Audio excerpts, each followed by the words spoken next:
Midi à tous. La question des kidnappings des femmes à Mambasa par les rebelles du Fait-Morgan est liée à la mauvaise gestion de la question de faune à réserve à Okapi. Le député national élu de Mambasa qui défend cette thèse en appelle aux autorités de réunir les notables et les élus de Mambasa pour une solution durable et éviter que pareil cas se reproduise. Il est au micro de Martin Kaimbe et Sylvain Bété. Depuis hier, j'ai beaucoup de coups de fil. Selon les informations à ma possession et selon les recoupements que je continue à faire, il y a des incidents fâcheux qui se sont produits en territoire de Mambasa, à l'intérieur de la forêt profonde, dans le foyer minier de Pangoï, en allant vers Elota, où beaucoup de femmes seraient kidnappées par des bandes armées. Mais je me dis que c'est la conséquence de la mauvaise gestion de la question encore de la RFO par les autorités compétentes. Plus d'une fois, les populations locales, nous, les leaders, nous, les élus, même les autorités coutumières, nous avions souhaité que tout le monde se retrouve autour d'une table pour qu'il y ait un dialogue social sur la question de la RFO. Mais les responsables de la RFO et certaines autorités, ils veulent utiliser la méthode policière, contraindre les populations à quitter la brousse, alors qu'on sait bien que les milices du défunt Morgan continuent à opérer. Nous pensons que si cette information-là venait à confirmer cet acte criminel, d'abord que je condamne, il faut que le gouvernement de la République arrive à voir comment le plus vite possible on doit organiser les dialogues sociaux pour qu'enfin la question de la RFO soit débattue de façon profonde par les communautés locales, par le gouvernement de la République, par le gouvernement provincial et aussi par les leaders d'opinion, de façon à ce que pareil acte ne se reproduise plus en territoire de Mambasa.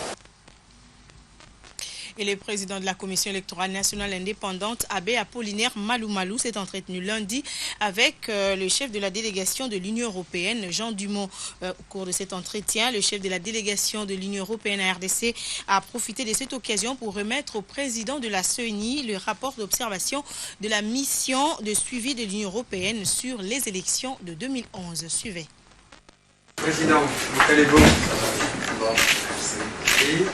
La mission d'observation s'était rendue après les élections de 2011, avait formulé donc un certain nombre de recommandations et puis est venue il y a quelques semaines pour voir avec les différents partenaires et bien évidemment avec la CENI quel était l'état de réalisation. Et donc j'ai remis tout à fait officiellement le rapport au président de la CENI. Le rapport donc ne concerne pas les questions du budget. Il s'agit de l'évaluation donc des observations qui ont été faites lors des élections de 2011.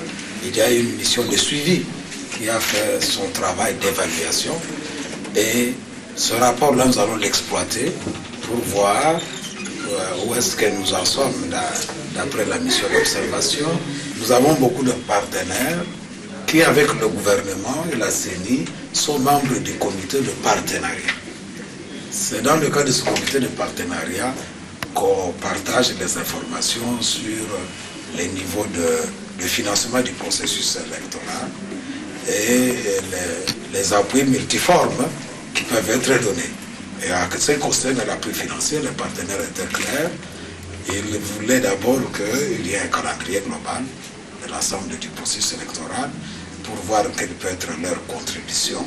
Cela ne les empêche pas maintenant de construire des projets déjà en avance, mais nous discuterons de ces projets de financement lorsque nous aurons rendu public ce calendrier global.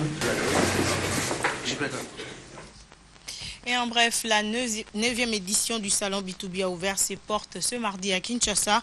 Objectif, permettre une plateforme dans laquelle les entreprises privées et publiques peuvent présenter leurs produits et échanger avec le public. Au-delà de l'exposition, le Salon B2B est ponctué aussi par des conférences débats.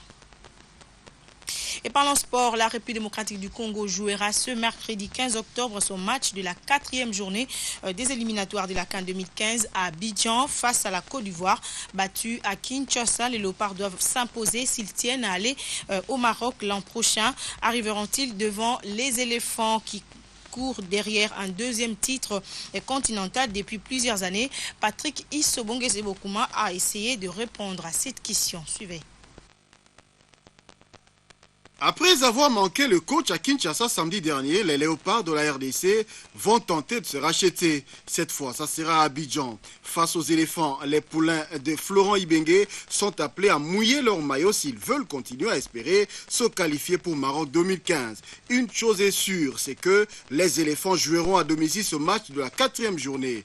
Une victoire les propulserait en tête ou à la 2e place du groupe si le Cameroun, dans un cas comme dans l'autre, réussissait ou pas à battre la Sierra Leone.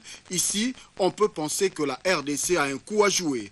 De la même manière que les Cameroun ou encore la Côte d'Ivoire sont venus s'imposer en RDC, c'est de cette même manière que la RDC peut-elle aussi faire de même. Sa prestation contre la Côte d'Ivoire à Kinshasa, surtout en seconde période, peut constituer un motif d'espoir. Elle a auguré même un lendemain de réussite. C'est face à une Côte d'Ivoire fébrile que les Léopards ont démontré leur vraie valeur.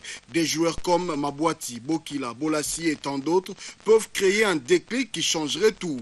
Il est ici question que le sélectionneur national Florent Ibenge leur inculque la mentalité des gagneurs et des gladiateurs pour qu'ils se lancent au combat. Un combat qui, au vu de ce qui a été vécu à Kinshasa, peut tourner à l'avantage des Léopards. Voilà, c'est la fin de ce bulletin d'information. Merci de l'avoir suivi.